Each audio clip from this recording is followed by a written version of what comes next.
പഠിപ്പിക്കുന്ന മാതാപിതാക്കൾ അതിനു വേണ്ടിയിട്ട് വലിയ ടീം ഒരുങ്ങി ഇന്നിപ്പോൾ തന്നെത്താൻ ഇറങ്ങിത്തിരിച്ച് അവർ തന്നെത്താൻ പോയി ഒരു പാർട്ട്ണറെ കണ്ടെത്തി കല്യാണം കഴിക്കുന്നുണ്ട്.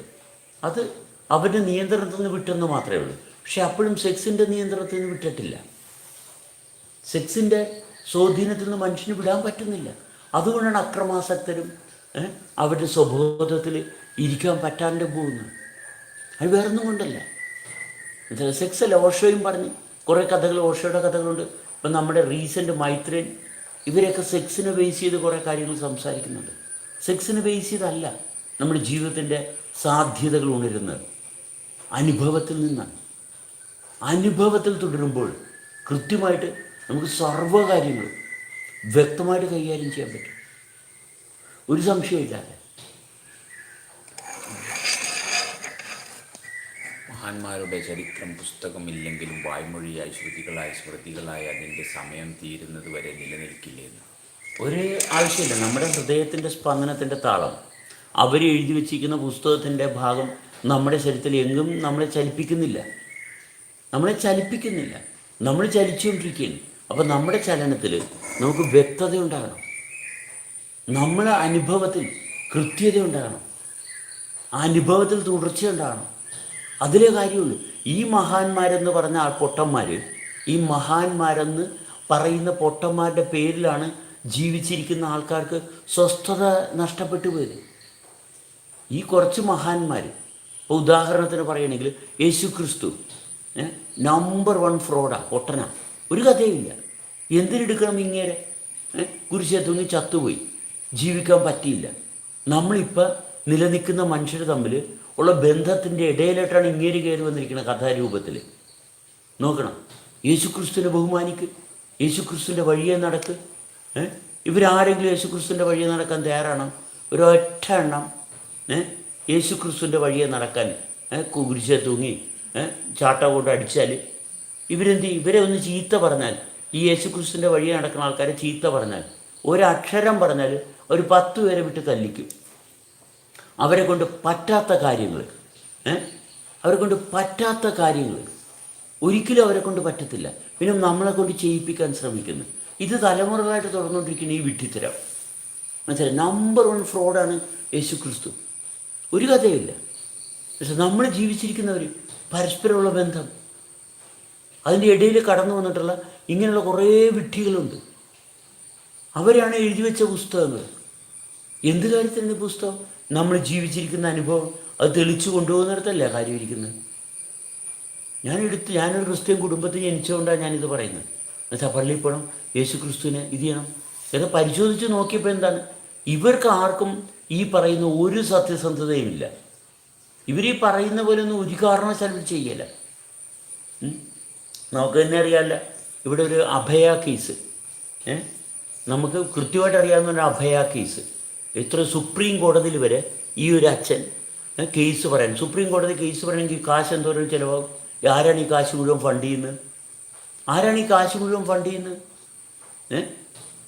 ആരാണ്? എത്ര കാലം, എത്ര വർഷങ്ങളുണ്ടായിരുന്നു? എന്നിട്ട് അതിൻ്റെ എന്താ വിധി എന്താണെന്ന് എനിക്കറിയത്തില്ല.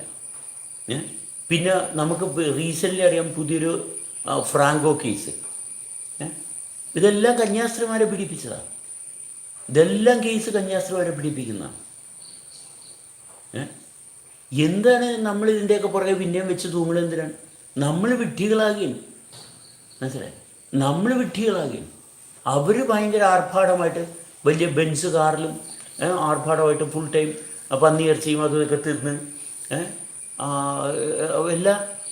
എല്ലാ സുഖഭോഗത്തിലുമാണ് അവരിയ്ക്കുന്നത്. അവർ ഭോഗത്തിലാണ് ഇരിക്കുന്നത്. അത് വേറെ ഒന്നുമില്ല. അവർ ഭോഗിക്കണിയെന്ന്. നമ്മൾ ഭോഗിക്കുന്ന അവസ്ഥ നമുക്ക് തെറ്റാണ്. നമ്മൾ സത്യസന്ധമായിട്ട് നമ്മളെ നന്നായിട്ട് അനുഭവിക്കുകയാണ് വേണ്ടത്. അപ്പോൾ സത്യം എന്ന് പറയുന്നത് നമ്മൾ ജീവിച്ചിരിക്കുന്നവരാണ് പറയേണ്ടത്. എന്നുവെച്ചാൽ ആരെയും ഭയപ്പെടേണ്ട. ജീവിച്ചിരിക്കുന്ന എന്നെ ഞാൻ അനുഭവിക്കുന്നു എന്ന് പറയാനുള്ള തൻ്റെ ഇടം ഉണ്ടാകണം. ഞാൻ എന്നെ അനുഭവിക്കുന്നു എന്ന് പറയാനുള്ള തൻ്റെ ഇടമുണ്ടാകണം. എൻ്റെ ജീവിതം ഞാൻ എന്നെ അനുഭവിക്കുന്നിടത്താണ് ആരംഭിക്കുന്നത് എന്ന് പറയാനുള്ള സത്യസന്ധത ഉണ്ടാകണം. അത് അടിയറ വെച്ചിട്ട് നമ്മൾ നടന്നിട്ട് ഒരു കാര്യമില്ല. എനിക്കാവശ്യം എന്നെ നന്നായിട്ട് അനുഭവിക്കുക എന്നുള്ളതാണ്. അല്ലാതെ ഈ പറയുന്ന കഥകൾക്കൊന്നും യാതൊരു സ്ഥാനവുമില്ല. ഇതെങ്കിലും പറയാനുള്ള, എനിക്കെന്നെ അനുഭവിക്കണം, എനിക്ക് എന്നിലെ ജീവനെ അനുഭവിക്കണം എന്ന് പറയാനുള്ള തൻ്റെ ഇടമെങ്കിലും മിനിമം ഉണ്ടാകണം. എന്നെ അനുഭവിക്കാതെ എന്താണ് ജീവിതം എന്നുള്ളതിൻ്റെ ആരംഭമെങ്കിലും അറിയണ്ടേ, അതിൻ്റെ ഒരംശമെങ്കിലും അറിയണ്ടേ, എങ്ങനെയാണ് നന്നായിട്ട് ജീവിക്കാൻ പറ്റുക എന്നുള്ളതിൻ്റെ ഒരു ചെറിയൊരു അംശമെങ്കിലും ഒരു കുട്ടി അറിയണ്ടേ. ഇത്രയോ തലമുറകളായിട്ട് ജീവിതത്തിൻ്റെ നല്ല ഭാഗം എന്താണെന്ന് അറിയാതെ ഇങ്ങനെ ജനിച്ചുകൊണ്ടിരിക്കുകയാണ് കുട്ടികൾ, ജനിപ്പിച്ചുകൊണ്ടിരിക്കുകയാണ്. മനസ്സിലായി? വെറുതെ ഇങ്ങനെ ഒരു ബ്രീഡിങ് ഫാമായിട്ട് അടുത്ത കുട്ടികൾ ജനിക്കുന്നു, മാതാപിതാക്കൾ കുറേ രോഗം വന്ന് മരിച്ചു പോകുന്നു. മാതാപിതാക്കളെ ബഹുമാനിക്കണമെന്ന് പറയുന്ന ഈ ലോകം ശ്രദ്ധിച്ചു നോക്കിയാൽ മതി. നമ്മളുടെ ഇടയിലും ഓൾഡ് ഏജ് ഹോം ഇപ്പോൾ പുതിയൊരു ഫാഷനാണ്. ഇപ്പോഴത്തെ പുതിയൊരു ഫാഷനാണ് old age home. Yes, have a wonderful day every one, of course. അപ്പോൾ നിരന്തരം ഒരു ക്രിസ്ത്യാനി വന്നിട്ടുണ്ട്, നിന്റെ ചപ്പടിച്ച് തിരിക്കും, യൂട്യൂബൊക്കെ മനസ്സിലാക്കി, എന്തോ നിന്റെ ചപ്പടിച്ച് തിരിക്കുന്നുണ്ടൊരു കമൻറ്റ്. അതെ അതെ, ഇതൊക്കെയാണ് വിവരം. മനസ്സിലായി? നിന്റെ ചപ്പടച്ച് തിരിക്കും. മനസ്സിലായി? അടിക്കാനും തല്ലാനും നടക്കുന്നതാണ് ഈ സമൂഹം. മനസ്സിലായി? അല്ലാണ്ട് സഹകരിക്കാനായിട്ട് പറ്റത്തില്ല. ഈ പറയുന്ന കാലങ്ങളായിട്ട് നമ്മളെ വൃത്തികേട് പഠിപ്പിച്ചു വെച്ചിരിക്കുന്നു. വൃത്തികേട് ട്രെയിനിങ് കൊടുക്കുന്നു. അവനവനെ അനുഭവിക്കുന്ന അവസ്ഥ ഏറ്റവും ബേസിക്, ഏറ്റവും ഇമ്പോർട്ടൻ്റ് അല്ലേ? ഞാൻ എന്നെ അനുഭവിക്കുന്നു. നമ്മൾ എന്തിനാണ് മറ്റൊരാളെ ഉപദ്രവിക്കുന്നത്? എന്ത് കാര്യത്തിനാണ് മറ്റൊരാളെ ദ്രോഹിക്കുന്നത്? എന്തിനാണ്? അതിൻ്റെ ആവശ്യം എവിടെ നിന്നുണ്ടായി? ഈ മതത്തിൻ്റെ ഭാഗത്തുനിന്ന് വന്നാണ്. പല മതങ്ങളാണ്. ഞാനാണ് ഇതാണ് എൻലൈറ്റ്മെൻ്റ്. ഒരു നമ്പർ 1 ക്ലാസിക്കൽ പൊട്ടത്തരമാണ് എൻലൈറ്റൻഡ് ആകുക. ഒരാവശ്യമില്ല. എൻലൈറ്റൻഡ് ആകുക ചക്കയോ മാങ്ങയോ തേങ്ങ ആകുകയല്ല, അവനവനായിട്ട് അനുഭവിച്ചിരിക്കുക. ഇങ്ങനെ കുറേ ക്ലാസ്സുകൾ ഉണ്ടാക്കി വെച്ചിരിക്കുന്നു. വിലയിരുത്താൻ നടക്കുന്ന വേറെ കുറേ വിഡ്ഢികൾ. വിലയിരുത്തരുത്, ഒരാളെയും വിലയിരുത്തേണ്ട കാര്യമില്ല. അവനവനായിട്ട് അനുഭവിച്ച് തുടരുന്നതിൻ്റെ ഭാഗം. നമുക്കെന്തിനാണ് എൻലൈറ്റ്മെൻറ്റ്? എന്തിനാണ്? ഒരു മാങ്ങാത്തൊലിയുടെ ആവശ്യമില്ല. ഓരോ വ്യക്തിയും അവനവനെ കൃത്യമായിട്ട് അനുഭവിക്കുന്നിടത്തല്ലേ ജീവിതം. ഇനി എന്തിനാണ് ക്ലാസിഫിക്കേഷൻ കൊണ്ടുവന്നത്? പണ്ടും ഉയർന്ന ജാതി, കുറഞ്ഞ ജാതി, ഈ ക്ലാസിഫിക്കേഷൻസാണ് ഈ മതത്തിൻ്റെ ഭാഗത്തു നിന്നുണ്ടായത്. നമുക്ക് ഒരു ക്ലാസിഫിക്കേഷനും ആവശ്യമില്ല. എന്നുവെച്ചാൽ നമ്മൾക്ക് എല്ലാവരുമായിട്ട്. യെസ്, പറയുകയോ. നമസ്കാരം. സെബാസ്റ്റ്യൻ ചേട്ടൻ പറഞ്ഞ് ശരിയാണ്. ഈ മതം എന്ന് പറയുന്നത് ഒരു നല്ല ഇൻഫ്ലുവൻസ് ഉണ്ട്. ഈ പറഞ്ഞ പോലെ നമ്മൾ ഈ നാച്ചുറലായിട്ടുണ്ട് ഒരു വെൽബീയിങ്ങിന്റെ ഇന്റർഫിയറൻസിന് ഈ മതം ഒരു കളി കളിക്കുന്നുണ്ട്. അത് നമുക്കറിയാവുന്നതാണ്. നമുക്ക് ഈ പറഞ്ഞ പോലെ ഈ ഉദാഹരണങ്ങളൊക്കെ പറഞ്ഞത് ശരിയാണ്. ഇത് ക്രിസ്ത്യൻസിന്റെ കാര്യമൊക്കെ പറയുകയാണെങ്കിൽ ഇവിടെ ഇത് ഒരു വല്ലാത്ത രീതിയിൽ സഭകളും അവരുടെയായിട്ട് ടീച്ചിങ്സ് പഠിപ്പിക്കും. അവിടെ ഈ സൺഡേ സ്കൂളിൽ വെച്ച് ഈ ബ്രെയിൻ വാഷിംഗ് ഒക്കെ ചെയ്ത് 12 വയസ്സാകുമ്പോഴേക്കിന് സെറ്റ് ആക്കും. പിന്നെ അതിന്റെ എക്സാമിനേഷൻ നടത്തി സർട്ടിഫിക്കറ്റ് കൊടുക്കും. സർട്ടിഫിക്കറ്റ് ഒക്കെ കൊടുത്ത് അതിനെ റെഡിയാക്കും. പിന്നെ ആളെ അതിന് മാറിപ്പോകത്തില്ല. പിന്നെ അതിന്റെ ഇവിടെ ഈ ചടങ്ങുകളിലൊക്കെ പാർട്ടിസിപ്പേറ്റ് ചെയ്ത് സിസ്റ്റമാറ്റിക് ആയിട്ട് അതിന്റെ ഭാഗമായിട്ട് മാറ്റും. അപ്പം ഈ സോഷ്യലൈസേഷനകത്ത് സമൂഹമായിട്ട് സോഷ്യലൈസ് ചെയ്യുന്ന ഭാഗം കൂടെ ഇതിലേക്ക് വരും. ഇതെല്ലാ മതങ്ങൾക്കും ബാധകമാണ്. ഞാൻ ജസ്റ്റ് എക്സാമ്പിൾ ക്രിസ്ത്യാനിറ്റി പറയുന്നതേ ഉള്ളൂ. അപ്പൊ ഞാൻ ക്രിസ്ത്യൻ ബാക്ക്ഗ്രൗണ്ടിലുണ്ട്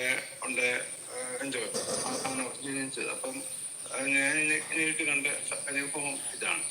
അപ്പോൾ ഓരോ സഭകളും അവിടെയായിട്ട് ഒരു ബ്രെയിൻ വാഷിംഗ് പ്രോസസ്സ് നടക്കും. അതിപ്പം കത്തോലിക് ആയാൽ അവരുടെ ഒരു സ്റ്റൈൽ, അവരുടെ ഒരു ടീച്ചിങ്സ്, അവിടെ കുറെ ഡോഗ്മാസ്, അവിടെ കുറെ അന്ധവിശ്വാസങ്ങള്, ഫോക്ലോറ്, ഇതെല്ലാം തലയിലായിട്ട് കുത്തിക്കേറ്റും. അപ്പം വേറെ സഭകളാവുമ്പോൾ വേറെ. അപ്പൊ ഓർത്തഡോക്സിന് ഓർത്തഡോക്സ്, മർത്തോമയ്ക്ക് മർത്തോം, CSIക്ക് CSI, എൻജിക്കോസിന് വെഞ്ചിക്കോസ്. അപ്പൊ ഇവർക്ക് എല്ലാവർക്കും അവിടെ അജണ്ടകളുണ്ട്. ഈ അജണ്ടകൾ ഇങ്ങനെ കുത്തിവെച്ച് ഇതിനെ നടത്തുന്ന ഈ കൺട്രോൾ ചെയ്യുന്ന ആൾക്കാരും അതിന്റെ അടിമകളാണ്. ബിക്കോസ് ഇത് ആയിരക്കണക്കിന് വർഷങ്ങളായിട്ടുള്ള സംഭവമായതുകൊണ്ട് അവരും സ്വയം ഇതിന്റെ അടിമകളാണ്. എന്നിട്ട് ബാക്കിയുള്ളവരും കൂടെ അടിമകളായാൽ അവർ സന്തോഷം. മനസ്സിലായോ? അടിമകളാക്കുന്ന സിസ്റ്റമാണ് ഇവിടെ വിപുലമായിട്ട് നടക്കുന്നത്. പിന്നെ ഇത് അത് കഴിഞ്ഞിട്ട് വലുതാവുമ്പോൾ പിന്നെ ഒരു ജോലിക്ക് പോകുന്ന സ്റ്റേറ്റും പിന്നെ അങ്ങനത്തെ ലൈഫിന്റെ ഒരു ഓരോ സ്റ്റേജസിലോട്ട് കയറുമ്പോൾ ഇവർക്ക് എന്ത് പറ്റും? ഇവർ ഈ വിശ്വാസങ്ങളെ മുറുക്കെ പിടിക്കാൻ കാണും. മുറുക്കെ പിടിച്ചിട്ട് ഇത് എന്തുവാണെന്ന് ക്രോസ് ചെക്ക് ചെയ്യുവോ, ഇതിനകത്ത് വല്ലതും ഫാക്ട് ഉണ്ടോ, ഇത് വല്ലതും എന്തുവാ സംഭവം പോലും ക്രോസ് ചെക്ക് ചെയ്യാൻ മിക്കവരും പോവാതെ ഇതിനെ മുറുക്കെ പിടിച്ചുകൊണ്ട് ഈ ഓരോരോ വിശ്വാസങ്ങളെ മുറുക്കെ പിടിച്ചുകൊണ്ട് അതിന്റെ അടിമയായിട്ട് പിന്നെ ഇങ്ങനെ നടക്കുക. അപ്പൊ ഈ സമൂഹം മൊത്തമായിട്ട് ഇങ്ങനെ നടക്കുമ്പോൾ വലിയ കൂട്ടായ്മയായിട്ട് മാറുമല്ലോ. നല്ല രസമാണ് കാണാൻ. പൊട്ടന്മാരുടെ കൂട്ടായ്മ വെച്ചിട്ട് ഇങ്ങനത്തെ എന്തൊക്കെ അപ്പൊ ഈ എൻജോയ് ചെയ്യാൻ നോക്കും. ഈസി ആയിട്ട് ഫ്രോഡ് ചെയ്യാൻ നോക്കും. അപ്പൊ ചർച്ചസിനും ഇങ്ങനെ മതസ്ഥാപനങ്ങളും എല്ലാ മതങ്ങൾക്ക് ഇവർക്ക് ഈസി ആയിട്ട് ഈ ആൾക്കാരെ ഫൂൾ ചെയ്തിട്ട് നല്ലോണം പൈസ ഉണ്ടാക്കും. കറക്റ്റാണോ പറഞ്ഞത്? അതൊരു കട്ടണ ഈ പൈസ ഉണ്ടാക്കാൻ നല്ല ഇതാ. ബിക്കോസ് ഇവിടെ ഞാൻ ഇങ്ങനത്തെ ആൾക്കാരെ വിളിക്കുന്ന മോറോൺസ് ഞാൻ വിളിക്കില്ല. എന്റെ മോറോൺസ് വെച്ചാൽ കഴുതകൾ. അപ്പൊ ഈ കഴുതകളെ വെച്ചോണ്ട് പിന്നെ കാശ് ഉണ്ടാക്കാൻ നല്ല എളുപ്പമാണ്. അതും വലിയ കാശ് ഉണ്ടാക്കുന്നത്. ഇപ്പൊ ഈ കത്തോലിക്ക സഭയൊക്കെ ആണെങ്കിൽ ആയിരക്കണക്കിന് വർഷങ്ങളായി. 1500 എത്ര വർഷം? 2000 വർഷം, 2000 അടുത്തായി. നല്ല പൈസയാണ് ഉണ്ടാക്കിയത്.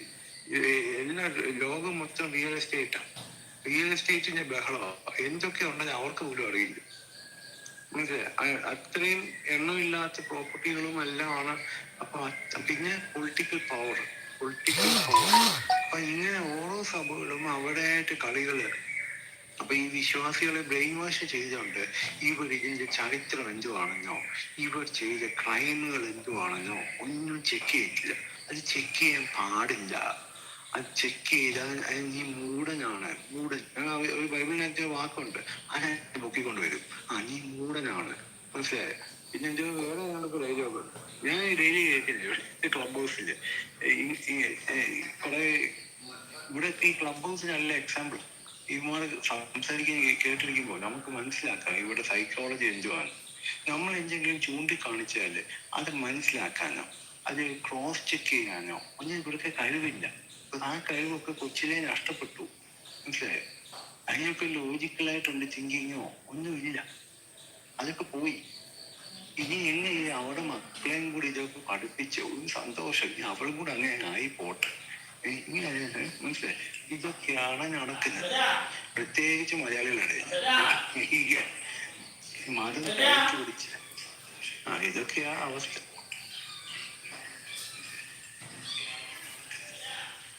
അതെ, ലോകത്തിൻ്റെ വ്യത്യസ്തമായിട്ടുള്ള ഭാഗത്ത് മനുഷ്യനായിട്ടിരിക്കാനുള്ള താല്പര്യം എന്താണ് എങ്ങനെയാണെന്ന് യാതൊരു തിരിച്ചറിവില്ലാത്ത ലോകത്താണ് നമ്മൾ ജീവിക്കുന്നത്. നമ്മൾ ശ്രദ്ധിക്കേണ്ടത് എന്താണ്? കാരണം എനിക്ക് എന്നിലുണ്ടാകുന്ന മാറ്റത്തെ കൃത്യമായിട്ട് വിലയിരുത്തി ഞാൻ എന്ന് പറയുന്ന അവസ്ഥയെ അനുഭവിച്ച് തുടരത്തക്ക രീതിയിൽ ആയിരിക്കണം എൻ്റെ താല്പര്യം. എനിക്ക് എന്നെ അനുഭവിക്കാൻ പറ്റുന്നില്ലെങ്കിൽ ജീവിതം തകർന്നു പോവുകയും. എനിക്ക് എന്നെ അനുഭവിക്കണം, വൃത്തിയായിട്ട് അനുഭവിക്കണം. അപ്പോൾ ഈ അനുഭവം എന്ന് പറയുമ്പോൾ മിക്ക ആൾക്കാരുടെയും താല്പര്യം മദ്യം, മയക്കുമരുന്ന്, പെണ്ണ്, ഇതൊക്കെയാണ് നേരെ ശ്രദ്ധ പോകുന്നത്. ഈ അനുഭവം എന്ന് പറയുന്ന അതല്ല. അവനവനായിട്ട് നിലനിൽക്കുന്ന ഒരു സംവിധാനമുണ്ട്. അത് പ്രവർത്തിക്കുന്നുണ്ട്, നിരന്തരം പ്രവർത്തിക്കുന്നുണ്ട്. അല്ലാണ്ട് പഞ്ചസാര തിന്ന് എവിടെയും ജീവിക്കുന്നത് ഞാൻ അനുഭവിക്കുന്നുണ്ട്. പഞ്ചസാര തിന്ന് ഭക്ഷണം അനുഭവിച്ചു, പെണ്ണിനെ അനുഭവിച്ചു. ഇതൊക്കെയാണ് എല്ലാവരുടെയും തലയിലോട്ട് പോകുന്നത്. കാരണം എന്താണ്? കാരണം മനുഷ്യനെ കൃത്രിമമായിട്ട് ട്രെയിൻ ചെയ്യിപ്പിച്ചിരിക്കുകയും അവനവൻ്റെ സവിശേഷത എന്താണെന്ന് അല്പം പോലും ശ്രദ്ധിക്കാൻ പറ്റാത്ത വിധത്തിലാക്കി കളഞ്ഞു. അതുകൊണ്ടുള്ള പ്രശ്നം. നമ്മൾ ഉണരണം, നമ്മളെ അനുഭവിക്കണം. ആരെയും ചോദ്യം ചെയ്യലല്ല, ആദ്യം നമ്മൾ വൃത്തിയായിട്ട് അനുഭവിക്കുക. ആരെയും ചോദ്യം ചെയ്യാൻ പോകണ്ട, നമ്മളെ നന്നായിട്ട് അനുഭവിക്കുക. അനുഭവിച്ച് ഉണർന്നു വരുമ്പോൾ അവനവൻ അനുഭവിക്കുന്ന പോകാൻ സത്യസന്ധമായിട്ട് നമ്മൾ മറ്റുള്ളവരോട് പങ്കിടുമ്പോൾ വിഡ്ഢിത്തരങ്ങൾ അവർ പറയുന്നത് കേൾക്കാൻ പറ്റും. അപ്പോഴാണ് ഈ പറയുന്ന പൊട്ടത്തരങ്ങളും വിഡ്ഢിത്തരങ്ങളും നമ്മളെ ബാധിക്കാതെ കൊണ്ടുപോകാനുള്ള അടുത്ത ശ്രമങ്ങളിൽ നമുക്ക് വളരെ വേണ്ടപ്പെട്ടവരായിരിക്കും, നമ്മുടെ വീട്ടിലുള്ള അംഗങ്ങൾ തന്നെയായിരിക്കും, ഒരു സംശയവും വേണ്ട.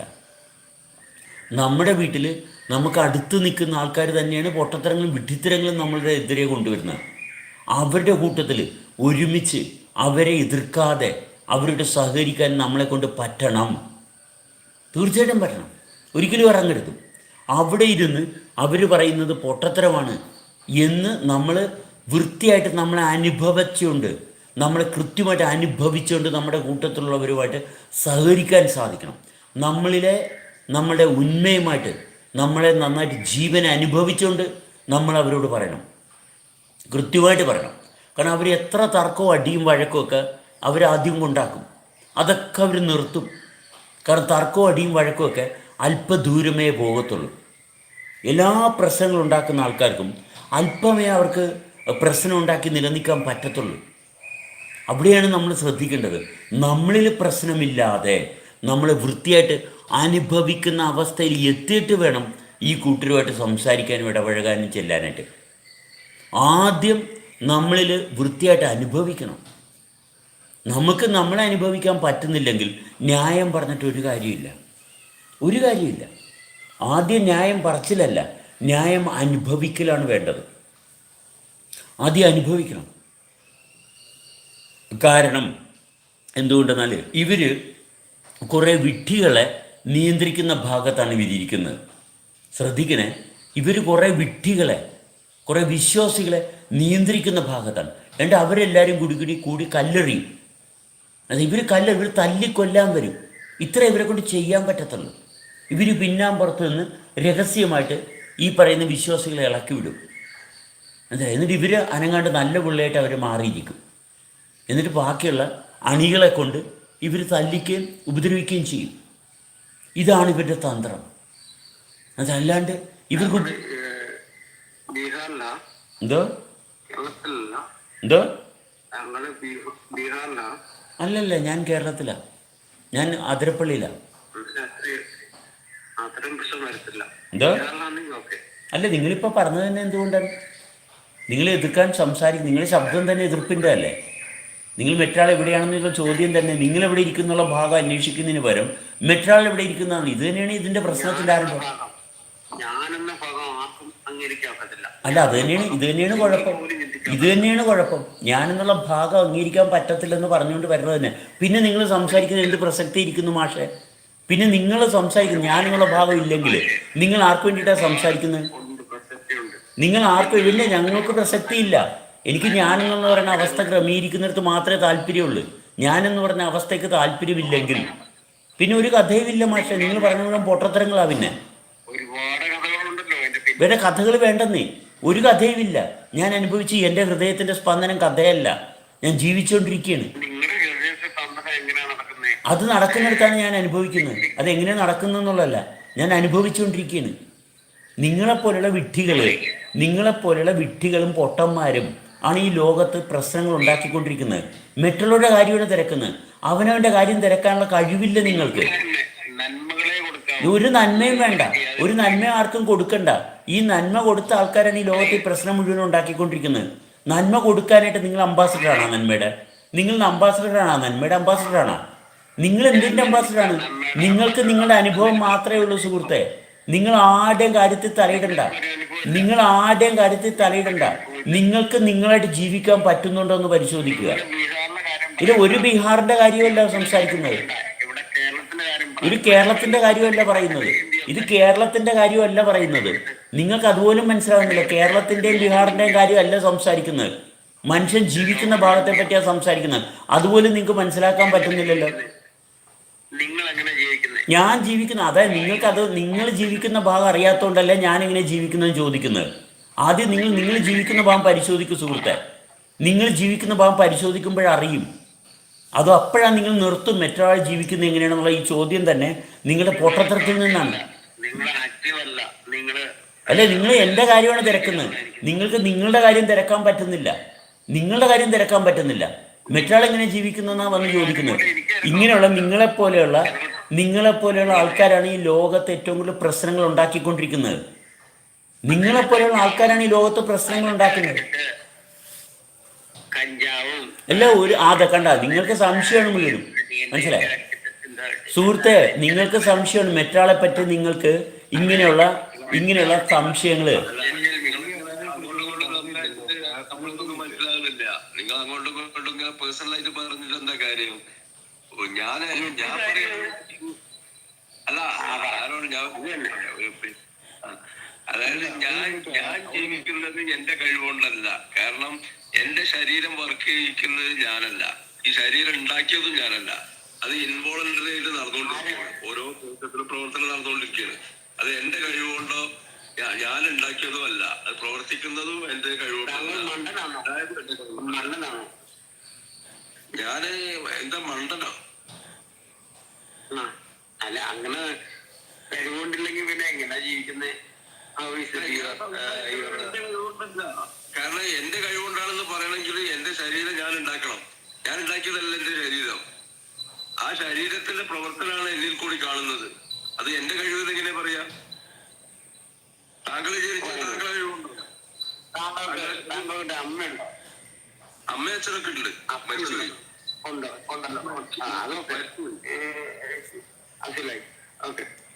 അവരൊക്കെ മരിച്ചുപോയില്ലേ? രണ്ട് പൊട്ടന്മാര് സംസാരിക്കുന്നത് കേട്ടോണ്ടിരിക്കാം അല്പനേരം. ഒരു സംഭവം ഞാനുണ്ടാക്കിയതല്ലെന്നല്ലേ പറഞ്ഞു. താങ്കൾ ഉണ്ടാക്കിയല്ല, താങ്കളുടെ അമ്മയും അപ്പനോട്. അതെ, അമ്മയും അച്ഛനും ഉണ്ടാക്കിയതല്ല. കാരണം അമ്മക്കും അച്ഛനും ഉണ്ടാക്കാൻ കഴിയില്ല. കാരണം അമ്മയും അച്ഛന്റെ ശരീരം അമ്മയും അച്ഛനും ഉണ്ടാക്കിയതല്ല. കാരണം അവരുടെ ശരീരത്തിന്റെ പ്രവർത്തനം കൊണ്ടാണ് അതൊക്കെ ഉണ്ടായത്. ആ ശരീരം അവരുണ്ടാക്കിയതല്ല. അപ്പൊ അവരുണ്ടാക്കിയതല്ലല്ലോ, ആ കഴിവ് അവരുതല്ലല്ലോ. അപ്പൊ അത് നമ്മള് തിരിച്ചറിയണ്ടേ? നമ്മളെ കഴിവുകൊണ്ടല്ലാതെ നമ്മൾ തിരിച്ചറിയണ്ടേ? അതെന്താ പാടില്ല. കാരണം പറഞ്ഞുതരാം. പിന്നെ എന്റെ കഴിവുകൊണ്ടാണ് നിങ്ങളെങ്ങനെയാ നടക്കുന്നത്? എങ്ങനെ കാലുകൊണ്ടാണോ കൈ കൊണ്ടാണോ നടക്കുന്നത്? അതൊക്കെ എന്റെ ശരീരത്തിന്റെ പ്രവർത്തനമാണ്. ആ ശരീരം ഞാൻ നിങ്ങൾ രണ്ടുപേരും നിർത്ത്. ഒരു കഥയുമില്ലാത്ത, വെറും കഴമ്പില്ലാത്ത, മനസ്സിലായ? അവനവനെ പറ്റി ഒന്നും അറിയാൻ പാടില്ല. ഞാനെല്ലാം ഉണ്ടാക്കിയത് നിങ്ങളെല്ലാം ഉണ്ടാക്കിയെങ്കിൽ നിങ്ങൾ മിണ്ടാതിരി. നിങ്ങൾക്ക് നിങ്ങളുമായിട്ടുള്ള യാതൊരു ബന്ധവുമില്ല. നിങ്ങൾക്ക് നിങ്ങളുടെ കാര്യങ്ങൾ പറയാനുള്ള യാതൊരു താല്പര്യമില്ല. നിങ്ങൾക്ക് നിങ്ങളുമായിട്ട് യാതൊരു ബന്ധവുമില്ല. നമ്മളിങ്ങനെയുള്ള വെറുതെ ലാപ്ലാ കഥ പറഞ്ഞിരിക്കുന്ന ഭാഗത്തല്ല സംസാരിക്കുന്നത്. എന്നിൽ എന്ത് സംഭവിക്കുന്നു, എനിക്ക് അധികാരമുള്ളിടത്ത് എനിക്ക് എവിടെയാണ് അധികാരമുള്ളത്, എന്നെ നിലനിർത്താനായിട്ട് എന്നെക്കൊണ്ട് എന്ത് സാധിക്കും, അവിടെയാണ് എൻ്റെ സത്യസന്ധത. അല്ലാണ്ട് കുറേ ലാപ്പാ കഥ പറഞ്ഞിട്ട് ഒരു കാര്യമില്ല. നിങ്ങൾക്ക് നിങ്ങളെന്താണെന്ന് അറിയാൻ പാടില്ലെങ്കിൽ നിങ്ങൾ മിണ്ടാതിരി. ഞങ്ങളിവിടെ ഞങ്ങളെ അറിയുന്ന ഭാഗത്താണ്, ഞങ്ങളെ അനുഭവിക്കുന്ന ഭാഗത്താണ്. ഇല്ല, ആവശ്യമില്ല. നിങ്ങളുടെ സംസാരം ഇവിടെ ആവശ്യമില്ല. ആവശ്യമില്ല. കാരണം കഥയില്ല. കാരണം ഞാൻ എന്നെ അനുഭവിക്കുന്ന ഭാഗം. അല്ല, അത് നിങ്ങൾ എന്ത് വേണേലും പറഞ്ഞോളുക. നിങ്ങൾ താഴത്തിരുന്ന് പറഞ്ഞോളുക. സെബാസ്റ്റ്യന് അങ്ങനെ ഡ്രഗ്സിനെ കുറിച്ച് ഒന്നും പറഞ്ഞില്ലല്ലോ. പിന്നെ എന്തിനാണ് ഈ ആരോന്ന് കിടന്ന് ഈ ചാടുന്നത്? ഡ്രഗ്സിനെ കുറിച്ചൊന്നും പറഞ്ഞിട്ടില്ലല്ലോ. അങ്ങനെയൊന്നും പറഞ്ഞില്ലല്ലോ. പുള്ളി പറഞ്ഞ എന്തുവാ, നമ്മളുടെ ലൈഫിന്റെ ആ ഫീലിംഗ് എക്സ്പീരിയൻസ് ചെയ്യണം. വേറെ കാര്യങ്ങൾ അതിന്റെ ഇടയ്ക്ക് വരല്ലേ. അത്രേ പറഞ്ഞുള്ളൂ. പിന്നെ ആനക്കാരെ എന്ത് കറക്റ്റ് അല്ലേ പറഞ്ഞു? അല്ല, അതല്ലേ സമസ്യ. അതെ. അല്ല, അത് ശ്രദ്ധിക്കാനുള്ള അവസരം പോലും ഇല്ല അവർക്ക്. അത് ശ്രദ്ധിക്കാൻ പോലും പറ്റുന്നില്ല. ഒരു വ്യക്തിക്ക് ആ വ്യക്തിയെ അനുഭവിച്ച് നിലനിൽക്കുന്നിടത്താണ് ജീവിതമൊന്ന് മനസ്സിലാക്കാൻ പോലും പറ്റാത്ത വിധത്തിൽ സമൂഹത്തിൽ ആൾക്കാർ ഒരുപാടായിപ്പോയി. അത്രയും മനുഷ്യർ. ബേസിക്കായിട്ടുള്ള കാര്യമാണ് സെബാസ്റ്റ്യൻ പറയുന്നത്. ഏറ്റവും അടിസ്ഥാനമായിട്ടുള്ള കാര്യമാണ്. നമ്മൾ ആ കാര്യത്തിൽ ലൈഫിന്റെ ഇമ്പോർട്ടൻസ് മനസ്സിലാക്കിയാല് നമ്മൾ ഹെൽത്തിനെ കെയർ ചെയ്തോളൂ. ഹെൽത്തിനെ കെയർ ചെയ്താലേ, നമ്മൾ ഹെൽത്തി ആയിട്ട് ഇരുന്നാലേ ബാക്കിയുള്ള കാര്യങ്ങൾ നമ്മൾ തലയിലോട്ട് മനസ്സിലാക്കാണ്ട് കഴിവ് വരുത്തുള്ളൂ. തിങ്കിങ് പ്രോസസ്സ് കറക്റ്റായിട്ട് വർക്ക് ചെയ്യത്തുള്ളൂ. ഇത്രയും ബേസിക് കാര്യങ്ങളാണ് പുള്ളി പറഞ്ഞത്. അതിനകത്ത് ആവശ്യമില്ലാത്ത കാര്യങ്ങളൊന്നും പറഞ്ഞില്ല പുള്ളി. കറക്റ്റായിട്ടൊരു കാര്യം പറഞ്ഞാൽ കറക്റ്റാണ് പറയണം. അതായത് നിരുത്സാഹപ്പെടുത്തുമല്ലേ വേണ്ട. നിരുത്സാഹപ്പെടുത്തിയാലും നിരുത്സാഹത്തിൽ പോകുന്നില്ല, ഡീമോട്ടിവേറ്റഡ് ആകുന്നില്ല, ഡിമോട്ടഡ് ആകുന്നില്ല. കാരണം മനുഷ്യരുമായിട്ട് സഹകരിക്കാൻ പറ്റാത്ത വിധത്തിൽ വിശ്വാസികളെ കൊണ്ട് നിറഞ്ഞിരിക്കുക. എന്നുവെച്ചാൽ ഞാനല്ല ഇതൊന്നും ഉണ്ടാക്കിയത്, പിന്നെ ഞാൻ എന്തിനു സംസാരിക്കും? എനിക്കെന്തോ ഉറപ്പ്? ഇത് എന്നിലെന്തോ ഉറപ്പ്? എനിക്ക് എന്നെ എങ്ങനെ അനുഭവിക്കാൻ പറ്റുന്നു? അത് വൃത്തിയായിട്ട് കൈകാര്യം ചെയ്യുന്നിടത്താണ് നമ്മളിരിക്കുന്നത്. നമ്മുടെ താല്പര്യം നമ്മളിൽ എന്ത് മാറ്റമുണ്ടാകുന്നു, അത് എത്രത്തോളം മനോഹരമായിട്ട് കൈകാര്യം ചെയ്യാൻ സാധിക്കുന്നു. എത്ര പേര് എതിർത്തെന്ന് പറഞ്ഞാലും എൻ്റെ സവിശേഷതയാണ് എന്നെ നിലനിർത്തുന്നത്. എനിക്ക് എന്നിൽ എത്രത്തോളം പ്രാപ്തിയുണ്ട്. ഒരു പുസ്തകത്തിൽ നിന്ന് വായിച്ചിട്ടല്ല ഞാൻ എന്നെ അനുഭവിക്കുന്നത്, ഒരു പുസ്തകത്തിൽ നിന്ന് വായിച്ചിട്ടുമല്ല ഞാൻ എന്നെ അനുഭവിക്കുന്നത്. ഞാൻ എന്നെ അനുഭവിക്കുന്നിടത്ത് കാണുന്നത് വളരെ മനോഹരമായിട്ടുള്ളൊരു സംവിധാനമാണ്. ഇത്രയും തലമുറകളായിട്ട് നമ്മളെ പഠിപ്പിച്ചു വെച്ചിരിക്കുന്ന ഒരു ബന്ധവുമില്ലാത്ത, ജീവിതമായിട്ട് യാതൊരു ബന്ധവുമില്ലാത്ത ദൈവവിശ്വാസ പ്രമാണങ്ങൾ, അതെടുത്ത് എറിയാനായിട്ട് വളരെ നിഷ്പ്രയാസം സാധിച്ചു എന്നുള്ളതാണ് എൻ്റെ ഏറ്റവും വലിയ ഭാഗ്യം. ഈ ദൈവവിശ്വാസ പ്രമാണങ്ങൾ ഉള്ളതുകൊണ്ട് മനുഷ്യർ പരസ്പരം ശത്രുക്കളായിട്ട് നടക്കണമെന്ന്. എന്നുവെച്ചാൽ മനുഷ്യരുടെ ഇടയിൽ ശത്രുത ഉണ്ടായത് ഈ പുസ്തകങ്ങളുള്ളത് കൊണ്ടാണ്. തർക്കവും അടിയും വഴക്കും അക്രമവും വഞ്ചനയും ചതിയും ഉള്ളത് ഈ ഗ്രന്ഥങ്ങളുള്ളത് കൊണ്ടാണ്. വിശ്വാസ പ്രമാണത്തിൻ്റെ ഗ്രന്ഥങ്ങൾ മാറ്റിവെച്ചാൽ ഓരോ വ്യക്തിയും അവനവനെ സത്യസന്ധമായിട്ട് അനുഭവിക്കുന്ന ഭാഗം ആരംഭിക്കും, അനുഭവിക്കാൻ തുടങ്ങും. അപ്പോഴാണ് ശരിയായിട്ടുള്ള ആ വ്യക്തിയുടെ ഉത്തരവാദിത്വം. ഇപ്പോൾ ഒരു ഉത്തരവാദിത്വമില്ല, എന്ത് കള്ളത്തരം വേണേലും കാണിക്കാം, മനസ്സിലായി? ആരെയും ചതിക്കാൻ പറ്റിക്കാം. അക്രമം ലോകത്തിൻ്റെ എല്ലാ ഭാഗത്തും വൻ രീതിയിലല്ലേ മതങ്ങൾ, വൻ രീതിയിലല്ലേ അക്രമവും വഞ്ചനയും ചതിയും മതത്തിൻ്റെ ഭാഗത്തു നിന്ന് നടക്കുന്ന ലോകത്തെമ്പാടും. യുദ്ധങ്ങൾ നടക്കുന്നില്ലേ മതത്തിൻ്റെ പേരിൽ? ഈ വിഡ്ഢിത്തരം മനസ്സിലാക്കുന്ന നമ്മളിൽ വിഡ്ഢിത്തരം മനസ്സിലാക്കണം. ഞാൻ എന്നെ അനുഭവിച്ച് തുടരുന്ന ഭാഗം, ആ ഭാഗത്ത് വേറെ ആർക്കാണ് ഇടപെടാൻ പറ്റുന്നത്? ആരുടെ ശുപാർശ വേണം? ഞാൻ എന്നെ നന്നായിട്ട് അനുഭവിക്കുന്നുണ്ടോ ഇല്ലെന്ന് പരിശോധിക്കാൻ ഏതെങ്കിലും പുസ്തകത്തിൻ്റെ താല്പര്യമുണ്ടോ? ഞാൻ എന്നെ എത്രത്തോളം നന്നായിട്ട് അനുഭവിക്കുന്നു, അതിൻ്റെ തുടർച്ചയല്ലേ ജീവിതം. അവിടെയല്ലേ നമ്മുടെ ശ്രദ്ധ ഉണരേണ്ടത്. അപ്പോഴല്ലേ നമുക്ക് മറ്റുള്ളവരുമായിട്ട് മാന്യമായിട്ട് സഹകരിക്കാൻ പറ്റുക. അഴകൊഴാന്നല്ല സഹകരിക്കേണ്ടത്, മാന്യമായിട്ട് സഹകരിക്കണം. നമ്മൾ ശ്രദ്ധിച്ചു നോക്കുക, ഈ പുസ്തകം നമ്മൾ ബുദ്ധി കൊണ്ട് എഴുതി ഉണ്ടാക്കിയതാണ്. പുസ്തകം നമ്മളെ പഠിപ്പിച്ചതാണ് മനുഷ്യർ തന്നെ. അത് വായിക്കാനും അതിൻ്റെ വാക്കുകളുടെ അർത്ഥം ഇന്നതാണെന്നും നമ്മളെ അനുഭവിക്കുന്നത് മറ്റുള്ളവർക്ക് പഠിപ്പിക്കാൻ പറ്റുന്നതല്ല. അത് സ്വബോധത്തിൽ നിലനിൽക്കുന്ന സവിശേഷതയെ തൊട്ടുണർത്തിയാൽ മാത്രം നടക്കുന്നതാണ്. അവിടെയാണ് നമ്മുടെ താല്പര്യം വരേണ്ടത്. നിലനിൽക്കുന്ന അവസ്ഥ അനുഭവിക്കുന്നിടത്താണ് സത്യസന്ധത വരത്തുള്ളൂ. അല്ലെങ്കിൽ എങ്ങനെയാണ് സത്യസന്ധത വരുന്നത്? ഞാൻ പറയുന്നതാണോ സത്യമല്ല, ഞാൻ എന്നെ അനുഭവിക്കുന്നതാണ് സത്യം. അതാണ് എന്നെ നിലനിർത്തുന്നത്. അതിൻ്റെ തുടർച്ചയാണ് എൻ്റെ ജീവിതം. ആരാണ് എന്നെ ചോദ്യം ചെയ്യാനുള്ളത്? ഈ ലോകത്ത് ഒരു മനുഷ്യനും എന്നെ ചോദ്യം ചെയ്യാനില്ല. ആർക്കും ഉത്തരം കൊടുക്കുന്ന ഭാഗവും ആവശ്യമില്ല. ഞാൻ ജീവിക്കുന്നുണ്ട്, ആർക്കും ഞാൻ ഉത്തരം കൊടുക്കേണ്ട ആവശ്യമില്ല. ആരെയും എന്നെ ചോദ്യം ചെയ്യാൻ ഈ ലോകത്ത് ആരാളുള്ള? ഒരു മനുഷ്യനുമില്ല. ഒരു മനുഷ്യനോടും എനിക്ക് കടപ്പാടില്ല. ഞാൻ ജീവിക്കുന്ന അനുഭവത്തിൻ്റെ തുടർച്ചയിലാണ്. ഒരു മനുഷ്യനും എന്നെ ചോദ്യം ചെയ്യാൻ ഒരു അധികാരവും ഇല്ല. ആർക്കുമില്ല ഈ ലോകത്ത്. ഞാൻ എന്നെ അനുഭവിക്കുന്നു, അത് യാതൊരു സംശയവുമില്ലാതെ വൃത്തിയായിട്ട് എനിക്ക് എന്നെ അനുഭവിക്കാൻ പറ്റണം. അവിടെയല്ലേ ജീവിതം. ഇത് മറ്റുള്ളവരെ ഭയമാണ്.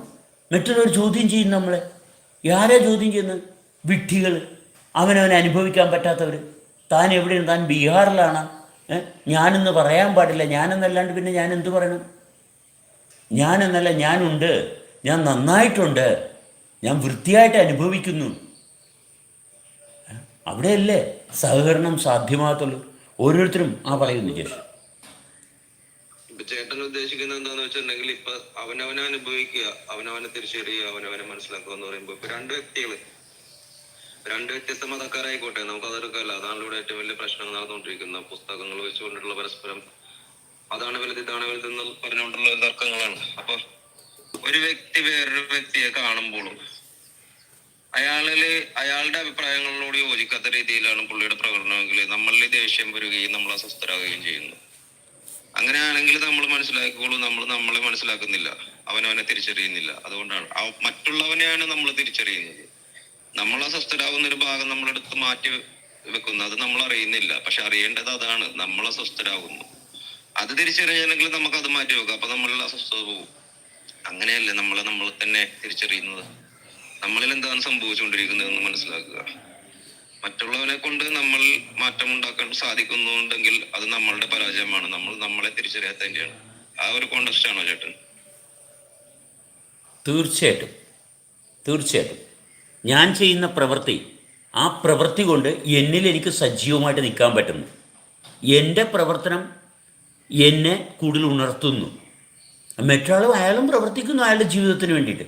പക്ഷെ അയാൾ എന്നെപ്പറ്റി പറയുമ്പോൾ അവിടെയാണ് വിഡ്ഢിത്തരം ആരംഭിക്കുന്നത്. ഇപ്പം നിജേഷിനെ പറ്റി പറയുന്നു. അങ്ങനെ ഓരോരുത്തർക്കും അവരവരെ പറ്റി പറയാൻ സാധിക്കണമെന്നുണ്ടെങ്കിൽ അവരവരുടെ പ്രവർത്തനം, അവരവരെ അനുഭവിക്കുന്ന അവസ്ഥ, അവിടെയാണ് സാധിക്കുന്നത്. ഇത് താനെന്താണോ, താനീ പറയുന്നത് എന്താണ്? അയാൾ പ്രവർത്തിക്കുന്നതിൻ്റെ പശ്ചാത്തലത്തിലാണ് അയാൾ സംസാരിക്കുന്നത്. ഓരോ വ്യക്തിയും സംസാരിക്കുന്നത് അവനവൻ്റെ പ്രവർത്തനത്തിൻ്റെ മൂല്യമാണ്. ഇത് മനസ്സിലാക്കാനുള്ള ബോധമാണ് ആദ്യം വേണ്ടത്. ഇതാണ് ആദ്യം മനസ്സിലാക്കേണ്ടത്. അപ്പോഴാണ് നമുക്ക് സഹകരണത്തിന് എന്തെങ്കിലും പ്രായോഗിക വശങ്ങൾ കാണുന്നത്. ഇത് താനെന്താണ് പറയുന്നത്, താനെന്ത് സന്ദേശമാണ് കൊടുക്കുന്നത്, അത് തിരക്കേണ്ട കാര്യമില്ല. എനിക്കെന്ത് കിട്ടണം, എനിക്ക് എന്താണ് വേണ്ടത് എന്ന് കൃത്യമായിട്ട് അറിയേണ്ടത് എൻ്റെ കഴിവാണ്. എൻ്റെ താല്പര്യം എന്താണ് എന്ന് എനിക്ക് മാത്രമേ വിലയിരുത്താൻ പറ്റത്തുള്ളൂ. അല്ലാണ്ട് നികേഷിന് വിലയിരുത്താൻ പറ്റുമോ? ഇപ്പൊ ഒരു പ്രഷർ, അവനവന്റെ ബ്ലഡ് പ്രഷർ 200, 180, 200 ഒക്കെ വന്നിട്ട് മാനസാസ്വസ്ഥമായിട്ട് പിച്ചമ്പയും ആൾക്കാരോട് ദേഷ്യപ്പെടുകയും അങ്ങനെയുള്ള ബിഹേവിയർ ഡിസോർഡർ കാണിക്കുകയും ചെയ്യുമ്പോഴത്തേക്കും ഇത് എന്റെ സ്വഭാവമാണെന്നല്ല, എന്നിൽ എന്താണ് സംഭവിച്ചത്, എന്നിൽ പ്രഷർ വേരിയേഷൻ ഉണ്ടെന്ന് മനസ്സിലാക്കുക, എന്നിട്ട് അതിന് മരുന്ന് കഴിക്കുകയല്ലേ വേണ്ടത്. തീർച്ചയായിട്ടും അതെ. അപ്പോൾ സ്വബോധം എന്ന് പറയുന്നൊരവസ്ഥ ഇല്ലാത്ത ഒരു സമൂഹത്തിലാണ് നമ്മൾ. ഈ ഭാഗം ആദ്യം മനസ്സിലാക്കണം. കാലങ്ങളായിട്ട് സ്വബോധം എന്താണെന്നറിയാതെ വിശ്വാസത്തിൻ്റെ അടിമകളാണ്. ആരോ ചൊല്ലിക്കൊടുത്ത് പറഞ്ഞു കൊടുത്ത ഒരു ഗ്രന്ഥം, ഇന്ന കുടുംബത്തിൽ ജനിച്ചതുകൊണ്ട് ക്രിസ്ത്യാനി മുസ്ലിം ഹിന്ദുവായി. അതിന് മനുഷ്യനാകുന്നില്ലെന്നും, മനുഷ്യത്വമില്ല, എന്തൊക്കെ ആയി. ഞാൻ മുസ്ലിമാണ്, ഞാൻ ഹിന്ദുവാണ്, ഞാൻ ക്രിസ്ത്യാനിയാണ്, ഞാൻ ഭർത്താവാണ്, ഞാൻ പ്രസിഡൻ്റാണ്, ഞാൻ ഡോക്ടറാണ്, എൻജിനീയറാണ്. പക്ഷെ എന്നെ അനുഭവിക്കുന്നു. ആ ഭാഗമില്ല ആർക്കും. എന്നെ ഞാൻ വൃത്തിയായിട്ട് അനുഭവിക്കുന്നു. ഇന്ന് എടുത്തു കഴിഞ്ഞാൽ ഒരു 75% ആൾക്കാർ ഡയബറ്റിക്കാണ്, കൊളസ്ട്രോളാണ്, പ്രഷറാണ്, രോഗമില്ലാത്ത ആരുമില്ല. ഇവരാണ് വിശ്വാസം കൊണ്ടു നടക്കുന്നത്. രോഗമാണ് ആദ്യത്തെ മനുഷ്യൻ്റെ പ്രശ്നം. ഈ രോഗത്തിൽ നിന്ന് മാറണം, പരസ്പരം സഹകരിക്കാൻ സാധിക്കണം, അവനവനിൽ അഭിമാനം ഉണ്ടാകണം, ആത്മാർത്ഥത ഉണ്ടാകണം, നിലനിൽക്കുന്ന അവസ്ഥയുമായിട്ട് ബന്ധമുണ്ടാകണം.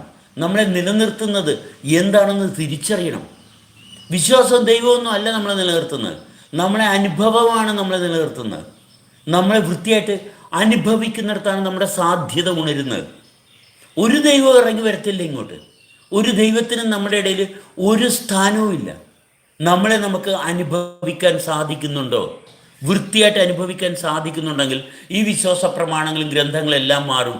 മനുഷ്യന് സമാധാനം ഉണ്ടാവും, ഐക്യമുണ്ടാവും, കുടുംബം ഉണ്ടാവും. അപ്പോഴാണ് കൂടുമ്പോൾ ഇമ്പമുണ്ടാകുന്നത്. ഇത് കുടുംബം എന്ന് പറയുന്നത് ലൈംഗികമായിട്ട് ബന്ധപ്പെട്ടതിൻ്റെ പേരിൽ പിള്ളേരുണ്ടായി, അത് പ്രകൃതിയുടെ പ്രവർത്തനങ്ങളാണ്, അതങ്ങനെ തന്നെയാണ്. അപ്പം എത്ര പ്രത്യുൽപാദനം, എത്ര കുട്ടികളുണ്ടായെന്നും പറഞ്ഞിട്ട് ഒരു കാര്യമില്ല. ബോധം ഉണ്ടാകണം. നമുക്ക് സംസ്കാരത്തിൻ്റെ അടിസ്ഥാനം നമ്മളെ അനുഭവിക്കുന്നിടത്താണ്, തെളിച്ചത്തിലാണ്, വ്യക്തിയുമായിട്ട് ഉള്ള ബന്ധം. അപ്പോഴല്ലേ നമുക്ക് സഹകരിക്കുന്നതിൽ എന്തെങ്കിലും അഡ്വാൻറ്റേജ് ഉണ്ടാകുന്നത്. അപ്പോഴാണ് താല്പര്യത്തിന് എന്തെങ്കിലും മൂല്യമുണ്ടാകുന്നത്. ഇതൊരു വ്യക്തിയുടെ താല്പര്യം എന്തുകൊണ്ടുണ്ടായി എന്നുപോലും അറിയുന്നില്ല. എൻ്റെ താല്പര്യം ഞാൻ ജീവിക്കുന്നത് കൊണ്ടാണ്. ജീവിക്കുന്നതാണ് എൻ്റെ താല്പര്യം. കാശുണ്ടാക്കിയോ ഒരു പെണ്ണിനെ വളച്ചെടുക്കുകയോ ലൈംഗികമായിട്ട് ബന്ധപ്പെടാൻ പോവുകയോ ഒന്നുമല്ല താല്പര്യം. അതൊന്നുമല്ല താല്പര്യം. താല്പര്യം നന്നായിട്ട് എന്നെ അനുഭവിക്കുന്നിടത്താണ്. അങ്ങനെ നിരന്തരം അനുഭവിക്കാൻ പറ്റുന്നതുകൊണ്ട് മയക്കുമരുന്നോ കള്ളോ കഞ്ചാവോ അടിയോ ഇടിയോ വഴക്കോ കള്ളത്തരവോ പറ്റിച്ച് കാശുണ്ടാക്കാനോ ഒന്നും നോക്കുന്നില്ല. ആവശ്യമില്ല. സത്യസന്ധമായിട്ട് മനുഷ്യനുമായിട്ട് സഹകരിക്കാൻ നോക്കിയപ്പോൾ ഏതാനും വിരലിൽ എണ്ണാവുന്ന മനുഷ്യർ മാത്രമേ ഉള്ളൂ. ഇത്രയും കോടിക്കണക്കിന് മനുഷ്യരുണ്ട്. Water everywhere but not a drop of water to drink എന്ന് പറഞ്ഞതുപോലെയാണ്. ലോകത്ത് കോടിക്കണക്കിന് മനുഷ്യരുണ്ട്, പക്ഷെ സഹകരിക്കുന്ന മനുഷ്യനില്ല. വിശ്വാസത്തിൻ്റെയും രോഗത്തിൻ്റെയും അടിമകളാണ്. അതെ, വിശ്വാസത്തിൻ്റെയും രോഗത്തിൻ്റെയും അടിമകളാണ് എല്ലാവരും. അനുഭവിക്കുന്ന മനുഷ്യനെ വളരെ റെയറായിട്ടേ കിട്ടുന്നുള്ളൂ. അതെ, പക്ഷെ നമുക്കത് വിഷയമല്ല. എത്ര റെയറാണെങ്കിലും നമ്മളിലെ അനുഭവത്തിൽ തുടരുന്ന അവസ്ഥ, എന്നിലെ അനുഭവത്തിൽ തുടരുന്ന അവസ്ഥക്കല്ലാതെ യാതൊരു കാരണവശാലും ഞാൻ ഒരിക്കലും ഡിമോട്ടിവേറ്റഡ് ആകത്തില്ല. ഇല്ല, ഒരിക്കലും ആകത്തില്ല. കാരണം എനിക്കിതൊന്നു മാത്രമേ ഉള്ളൂ, സംശയമില്ല. ഈ ലോകം എങ്ങനെയൊക്കെ എന്തൊക്കെ പറഞ്ഞെന്ന് പറഞ്ഞാലും എനിക്ക് എന്നിൽ യാതൊരു സംശയവുമില്ല. എന്നെ ചോദ്യം ചെയ്യാൻ ഈ ലോകത്ത് ആർക്കും അധികാരമില്ല. അധികാരമില്ല. എന്നെ എന്തിനു ചോദ്യം ചെയ്യണം? ഞാൻ ആരുടെയും മെക്കിട്ട് കയറുന്നില്ല, ആരുടെയും തട്ടിപ്പറിക്കുന്നില്ല. ഇല്ല, ഞാൻ ജീവിക്കുന്നത് എങ്ങനെയാണ് അങ്ങനെയാണ് ഇരിക്കുന്നത്. എവിടെയാണ് എൻ്റെ ജീവിതം, അവിടെ എനിക്ക് യാതൊരു സംശയമില്ല. എനിക്ക് എൻലൈറ്റൻഡും ആകണ്ട, ഒരു മണ്ണാങ്കട്ടയോ ആകണ്ട. സമൂഹത്തിൽ ആരും എനിക്ക് സ്ഥാനം തരണ്ട. കാരണം ഞാൻ സ്ഥാനം കൊടുക്കുന്നുണ്ട്. മറ്റുള്ളവർ ആരും അംഗീകരിക്കേണ്ട ഞാൻ നല്ലവനാണ് ചീത്തവനാണ്, അത് താല്പര്യമില്ല. എൻ്റെ ജീവിതം ഞാൻ അനുഭവിച്ചു തുടരുന്നു. ഇവിടെയല്ലേ സാധ്യതയുടെ ഭാഗം. ഇത് പറയാനുള്ള കെൽപ്പില്ലാത്ത മനുഷ്യരായിട്ട് തലമുറകളായിട്ട് മതത്തിൻ്റെ സ്വാധീനം കൊണ്ട് ഞാൻ എന്ന് പറയുന്ന അവസ്ഥ പറയാനുള്ള തൻ്റെ ഇടമില്ല. ഞാനെന്ന് പറയാനുള്ള ആ തൻ്റെ ഇടമില്ല, അതിനുള്ള സത്യസന്ധതയില്ല. എന്നെ മറ്റെന്തോ ഒരു ശക്തിയാണ് നിയന്ത്രിക്കുന്നത്. അങ്ങനെയാണെങ്കിൽ മിണ്ടാതിരിക്കുക, എന്നെ ആ ശക്തി നോക്കിക്കൊള്ളും. മനസ്സിലായ? എന്നെ മറ്റേതോ ശക്തിയാണ് നിയന്ത്രിക്കുന്നത്.